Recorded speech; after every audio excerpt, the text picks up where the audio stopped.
जी बिस्मिल्लाहिर्रहमानिर्रहीम, अस्सलाम वालेकुम। होता है शब और रोज़ तमाशा मेरे आगे। मैं हूँ अयाज़ अकबर यूसुफ़ज़ई और आप देख रहे हैं तमाशा। नाज़रीन, तहरीक इंसाफ का लॉन्ग मार्च जो है वो अब मुरीद के पर ठहरा हुआ है और मुरीद के से आज उसने बाज़ाब्ता तौर पर फिर अपना आगाज़ किया है। कल मुरीद के पर जब ये लॉन्ग मार्च पहुँचा पर एक बहुत ज़्यादा एक ऐसा हादसा वहाँ पर हुआ, दिल दहला देने वाला और काफ़ी ज़्यादा अफसोसनाक ये वाक़या था। और हमारी कोलीग, हमारी एक साथी सदफ़ नईम जो है वो चैनल 5 से उनका ताल्लुक़ था, अपनी सहाफ़ती जो है ज़िम्मेदारी अदा करते हुए वो शहीद हो गई।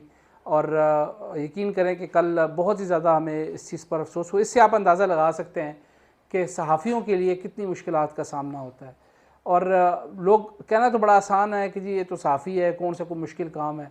एक वीडियो भी अगर आप देख रहे हो कि सदफ़ जब वो कंटेनर के पीछे भाग रही होती है, एक ख़ातून हो के इतनी एफ़र्ट कर रही होती है कि मैं कंटेनर तक पहुँचूँ, और वो वीडियो भी है। और उसके बाद जब वो कंटेनर से नीचे उतरने लगती है तो वो स्लिप हो जाती है। लेकिन एक मुबैना तौर पर यह भी कहा जा रहा है कि एक साथी रिपोर्टर ने यह भी कहा है कि इमरान खान साहब के गार्ड ने उसको धक्का दिया।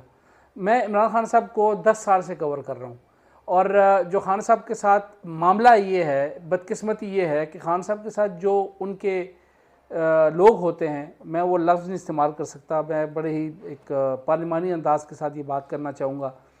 हमेशा उन्होंने धक्कों की एक जो है ना वो रूटीन रखी हुई है। हमने 6-7 साल में ये सीखा, जो 10 साल में से 6-7 साल के खान साहब के करीब नहीं जाना, क्योंकि वो ये बिला तफरीक वो कोई भी हो धक्का लगाते हैं, पुश करते हैं, बीच में वो कोनियाँ भी मारते हैं, घूसे लाते भी मारते हैं। हमारी काफ़ी लड़ाइयाँ हुई, ख़ासकर जो इमरान खान साहब के एक मुँह बोले को भांजे लगते हैं, शायद हसन न्याजी और इस तरह के लोग जो हैं वो है। फिर 1-2-3 उन्होंने और अपने साथ लोग रखे हुए हैं जिनका कोई ताल्लुक़ नहीं है, ना वो कोई सिक्योरिटी एजेंसी से उनका कोई ताल्लुक़ है, ना वो कोई ट्रेन गार्ड हैं। वो बस ऐसे ही उन्होंने अपने साथ रखे हुए हैं, जो कि पिछले दिनों इस्लामाबाद हाई कोर्ट में जब खान साहब पेशी के लिए आते थे तो उन्होंने एक बंदे ने दूसरे बंदे को कहा कि तुम मुझे पुश करो, तो वो उसने जब उसको पुश किया तो फुटेज भी आपने देखी होगी, मतीउल्लाह जान के ऊपर अपने आप को जाके गिराया। मतीउल्लाह जान तकरीबन 50-52 साल का एक वो शख्स जो कि एक बड़ा जेन्युइन सहाफ़ी है, सारा दिन जो है वो सहाफ़त की अपनी ज़िम्मेदारियों के लिए मुख्तलिफ़ अदालतों के चक्कर लगाता है, उसको वो पुश किया। वो बड़ी वीडियो जो है बड़ी वायरल हुई, तमाम नेशनल मीडिया के ऊपर भी आया।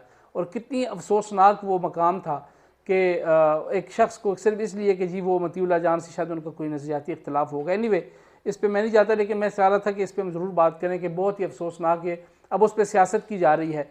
फिर उसके बाद क्या हुआ कि जो मियाँ असलम इकबाल साहब हैं, वज़ीर हैं पंजाब के, उन्होंने सदफ़ साहिबा के जो शहीद जी हैं उनके मियाँ को प्रेशराइज़ करके उनसे ज़बरदस्ती दस्तखत कराए। वो वीडियो में मेरे पास है, मैं आपको दिखाता हूँ कि उसमें उन्होंने कहा कि जी आप इस पर साइन करें कि हम किसी किस्म की कोई कार्रवाई नहीं करना चाहते, और उनसे ज़बरदस्ती जो है वो साइन करवाए गए और उनको ये सारा मामला प्रेशराइज़ करके मामला ख़त्म करवाने के बाद पैसों की लालच करते रहे। तो ये तो हाल है। क्या आप लोगों ने मरना नहीं है?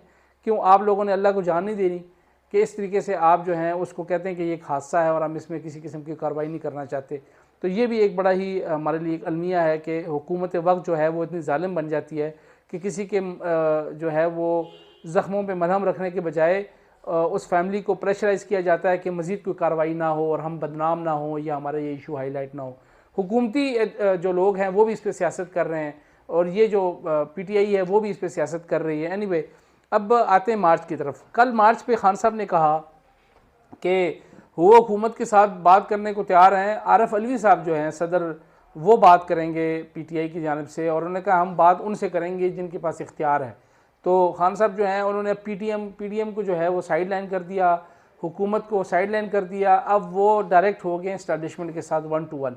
एक जो प्रेस कॉन्फ्रेंस हुई उसके बाद जो उन्होंने उनका नाम लेने शुरू कर दिए, उस नाम लेने के बाद जो है वो ये समझते हैं कि अब तमाम जो इख्तियार है वो उनके पास है और उन्होंने इलेक्शन की डेट देनी है, जबकि वो क्लियरली कह चुके हैं कि हमारा सियासत से कोई लेना देना नहीं है। हमने ये एज ए इंस्टीट्यूशन ये हमने बात कर ली हुई है कि अब हमने सियासत में कोई जो है किसी किस्म का हिस्सा नहीं लेना। बाज़ाब्ता तौर पर ख़बरें ये भी आ रही हैं कि ISI ने अपना पॉलिटिकल विंग ही ख़त्म कर दिया है, लेकिन फिर भी खान साहब समझते हैं कि नहीं, हमने इनको डालना ही डालना है, हमने पॉलिटिक्स के अंदर और हुकूमत के अंदर इनसे ज़रूर इनसे मदद लेनी है। आप बार बार उनकी तरफ इशारे कर रहे हैं कि आप हमें इलेक्शन की डेट दें, जबकि करना ये PDM ने है या पॉलिटिकल फोर्सेस ने बैठ के डिसाइड करना है कि वो इलेक्शन कब करना चाह रहे हैं।